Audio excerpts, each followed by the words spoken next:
ভারতের ক্ষতি করা তাদের অবশ্য উদ্দেশ্য ছিল না, কিন্তু ভারতের যাতে ক্ষতি হইল সেটা তারা সারা জীবন মনে রাখবে। একে তো খাদ্যদ্রব্য রপ্তানি হঠাৎ করে বন্ধ করে আমাদের মতো বাংলাদেশকে বিপদে ফেলা ভারত তার হীন স্বার্থ কখনো হাসিল করতে পারবে না। সেই সাথে ভারত আরো একটা বড় ক্ষতি হইল, বাংলাদেশে তার যে খাদ্যদ্রব্য এবং তুলার মার্কেট সেটা এখন অনেক ছোট হয়ে যাবে। ভারতের সাথে আমাদের যে বিশাল বাণিজ্য ঘাটতি ছিল সেটা অনেকটাই কমে যাবে। অর্থাৎ বাণিজ্য ঘাটতি কমাইতে ট্রাম্প যেটা দুনিয়ার সঙ্গে প্রকাশ্যে করতেছেন, প্রফেসর ইউনূস আর খলিল ভাই ভারতের সঙ্গে তলে তলে সেই কামটাই সারলেন, কিন্তু কেউই সেটা আগে ভাগে আন্দাজ করতে পারলেন না। এটারে কয় চাপা মায়ের মায়ের হয়, এটাতে কিন্তু সাউন্ড হয় না। একই সাথে আর একটা ঘটনা ঘটলো, কি সেটা আমেরিকার কৃষি পণ্যের লবি হইতেছে সেই দেশের সবচেয়ে শক্তিশালী লবি, মানে এই সমস্ত প্রদেশ কৃষি পণ্য তৈরি করে সেই প্রদেশগুলোর যারা এমপি মিনিস্টার আর কি, বুঝছাও। আমরা 18 কোটি বাংলাদেশি সহজেই আমেরিকার কৃষি পণ্যের একটা বৃহৎ বাজারে পরিণত হইতে পারি। আমরা যদি আমেরিকার এই সমস্ত পণ্যের বড় ক্রেতা হই, তাহলে এই যে লবি, যে সমস্ত জায়গায় কৃষি পণ্য তৈরি হয় সেই সমস্ত প্রদেশের এমপি মিনিস্টার মন্ত্রী, এদের সাথে এদের লবির সাথে আমাদের নিবিড় ঘনিষ্ঠতা হওয়া সময়ের ব্যাপার। আর আমেরিকার যেসব রাজ্য কৃষি পণ্য উৎপাদন করে সেখানকার রাজনীতিতে নির্বাচনে কৃষি লবি অনেকটা নির্ধারণী ভূমিকা পালন করে। ফলে এই সমস্ত রাজ্যের সিনেটর, কংগ্রেসম্যান, গভর্নরেরা কিছুকালের মধ্যে আমাদের পকেটে থাকবে, আমাদের হাতের মধ্যে থাকবে। আমি আশা করি আগামীতে যারা নির্বাচিত হবেন তারা এই বিষয়টা বিশেষভাবে যত্নের সাথে খেয়াল করবেন, এটাকে নারিশ করবেন, এটাকে পুষ্ট করবেন, এই সম্পর্কটাকে ধরে রাখবেন, আরো সমৃদ্ধ করবেন। আমেরিকায় ভারতের যে প্রভাব সেটা সে নিজের প্রয়োজনে বাংলাদেশের বিরুদ্ধে ব্যবহার করতে পারে। আমাদের সাথে ঘনিষ্ঠ সম্পর্ক থাকলে আমেরিকার কৃষি লবি আমেরিকায় বাংলাদেশের বিরুদ্ধে ভারতের যে কোনো চক্রান্তকে নস্যাৎ করে দিতে পারবে, সেই শক্তি তাদের আছে। অর্থাৎ আমেরিকান কৃষি লবি আমাদের সঙ্গে থাকলে আমেরিকাকে ভারত আর বাংলাদেশের বিরুদ্ধে কাজে লাগাইতে পারবে না, এইটা লিখে রাখতে পারেন। ইতিমধ্যেই শুল্ক আলোচনার সময় আমেরিকার তুলা, গম এবং সোয়াবিনের লবি বাংলাদেশের সপক্ষে কাজ করছে এবং আমরা তার সুফল পাইছি, আপনারা তো দেখতেই পাইতেছেন। মোট কথা, ভারত বাংলাদেশে তার কৃষি পণ্যের বাজার শুধু হারাবে না, সেই সাথে বাংলাদেশের বিরুদ্ধে আমেরিকাকে ব্যবহার করার সুযোগ তার হাতে আর থাকলো না। এর থেকে নিশ্চয়ই বুঝতে পারতেছেন যে কি ধরনের দূরদর্শিতা নিয়ে নীরব কৌশলের সাথে প্রফেসর ইউনূস আর ডক্টর খলিল আমেরিকার সাথে আমাদের বাণিজ্য আলোচনার বিষয়টা বাংলাদেশের অগ্রাধিকারমূলক জাতীয় স্বার্থে আগাইয়া নেওয়ার কাজে ব্যবহার করছেন। বাংলাদেশের এই কৌশলে ভারত আর কি বিপদে পড়ল? ভারত আমেরিকার কৃষি পণ্যের উপরে, মানে আমেরিকা থেকে ইন্ডিয়াতে যে সমস্ত কৃষি পণ্য রপ্তানি হয় তার উপরে 40% শুল্ক ধার্য করে। ভারতে কৃষি পণ্য উৎপাদনের খরচ আমেরিকার চেয়ে বেশি। চড়াহারে শুল্ক ধার্য না করলে আমদানি করা খাদ্যদ্রব্যের দাম স্থানীয়ভাবে, মানে ভারতে উৎপাদিত পণ্য কৃষি পণ্যের চাইতে কম হবে। অত্যধিক শুল্ক ধার্য কইরা বাইরের পণ্য আসতে না দিয়া ভারত কৃত্রিমভাবে আভ্যন্তরীণ কৃষি উৎপাদন বজায় রাখছে বছরের পর বছর ধরে। আমেরিকা কিন্তু বহুদিন ধরে ভারতকে শুল্ক কমানোর জন্য চাপ দিতেছিল, কিন্তু ভারত শুনে নাই। কারণ এতে ভারতের কৃষকেরা আন্দোলন করে শুরু করে দিবে, কৃষকের পণ্য বিক্রি হবে না। তো আমেরিকার সাথে ভারতের এইবারে শুল্ক আলোচনা ভেঙে যাওয়ার একটা প্রধান কারণ হইল ভারত কোনো অবস্থাতেই আমেরিকার কৃষি পণ্যের উপর শুল্ক কমাবে না, আর আমেরিকাও এই শুল্ক না কমাইলে ট্যারিফ কমাবে না। এখন বাংলাদেশ এই শুল্ক শূন্যে নামায় ফেলছে, শূন্য। তখন ট্রাম্প কসাই মোদিকে হেভি চাপ দিয়ে কইছে কিন্তু যে বাংলাদেশ শুল্ক শূন্যে নামাইতে পারছে, তুই কোন হরিদাস পাওয়া যায়, তুই পারবি না। শুল্ক এবং অশুল্ক বাধা ব্যাপকভাবে না কমাইলে ভারত আমেরিকার কাছ থেকে কোনো ডিল পাবে না, লিখে রাখতে পারেন। ইতিমধ্যে প্রেসিডেন্ট ট্রাম্পের বাণিজ্য উপদেষ্টা ভারতকে আখ্যায়িত করছে মহারাজা অফ ট্যারিফ বইলা। দেখেছেন এটা? The math of this, every American needs to understand because it's related to the trade situation. You start with the fact that India is the Maharaja of tariffs. It's the highest tariffs in the world. তো ইন্ডিয়ার সমস্যা হইল কৃষি শুল্ক বিপুলভাবে কমাইলে সারা ভারতের কৃষক সমাজ একযোগে কষাই মধুর পাছার চামড়া তুলে ফেলবে।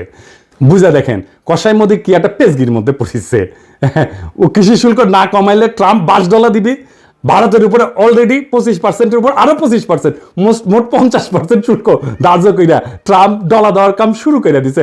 ডাবল ফোন মারা গাইছে। এডিটেড সাহেব পার্টি সং হবে এবার, সাকবুম সাকবুম। হাসিনা জিতে যায় না, সাগর শুকায় যায়। ওই খালি ধ্বংস, অভিশাপ আর দুঃসংবাদ বইয়া নিয়ে আসে। প্রিয় ভারতবাসী, রাখেন, আরো বেশি দিন রাখেন, ডাইনিরে আশ্রয় দেন, আর অসাম্প্রদায়িক সেকুলার লিবারাল ফোন মারা খাইতে থাকেন। কি হইল এডিটর সাহেব, আপনি মাইন্ড করছেন মনে হয়, রাগিচ্ছেন কেন? আমি মুখ খারাপ করছি?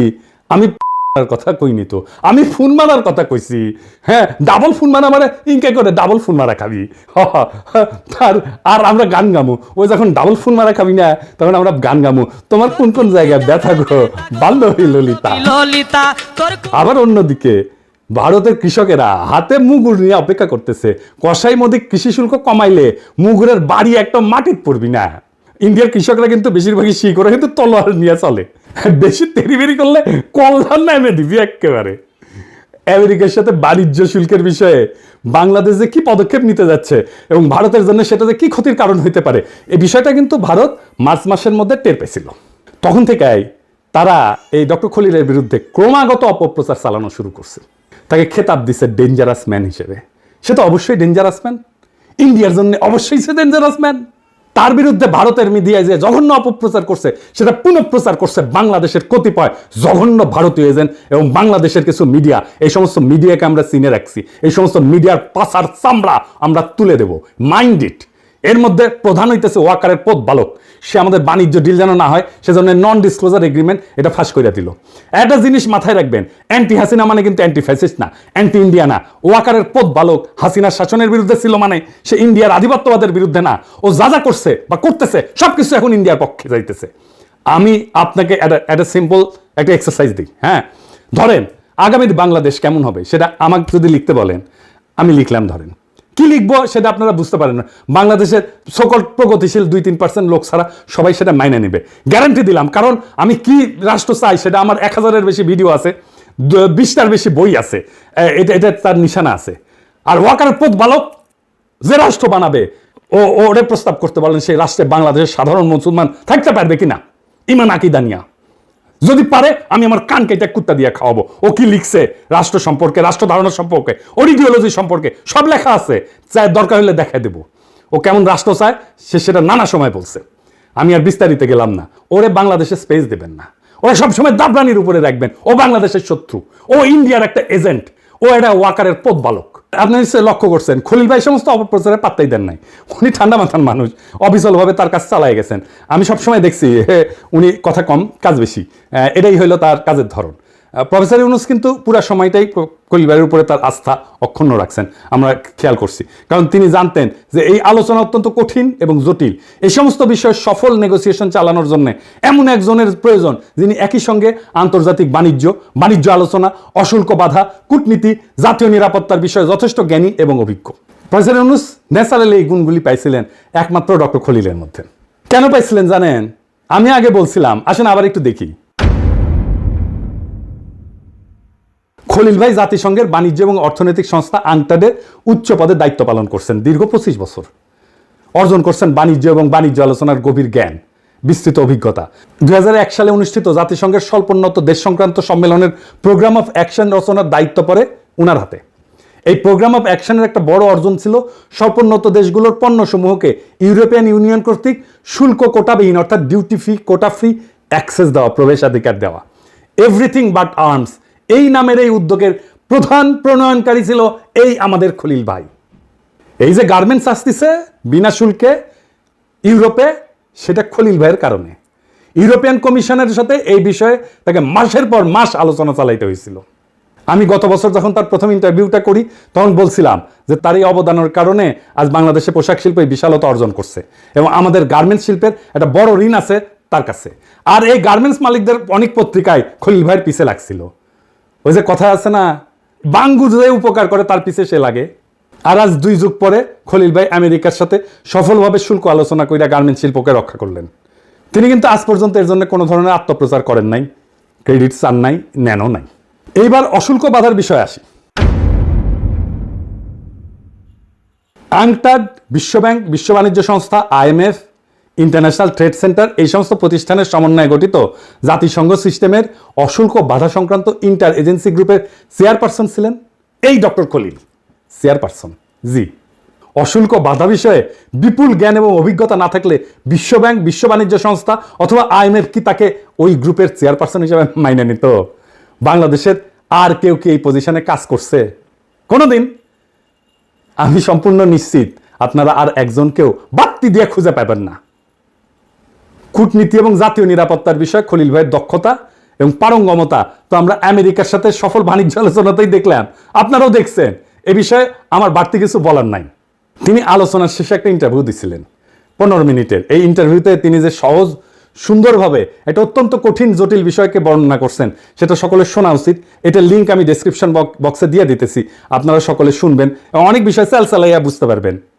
বাংলাদেশের এইটা একটা বড় সংকট।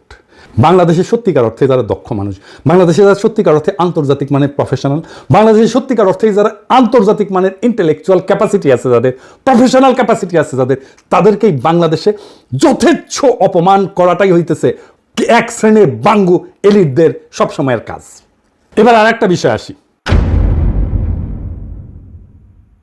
আমেরিকার আভ্যন্তরীণ বাজার হইল সারা পৃথিবীর মধ্যে সবচেয়ে বড় কনজিউমার মার্কেট। বাংলাদেশের সাথে আমেরিকার সাফল্যজনক বাণিজ্য চুক্তি এই বিশাল মার্কেটের দরজা বাংলাদেশের জন্য খুলে দিছে। এইরকম অভূতপূর্ব সুযোগ জাতির জীবনে বারে বারে আসে না।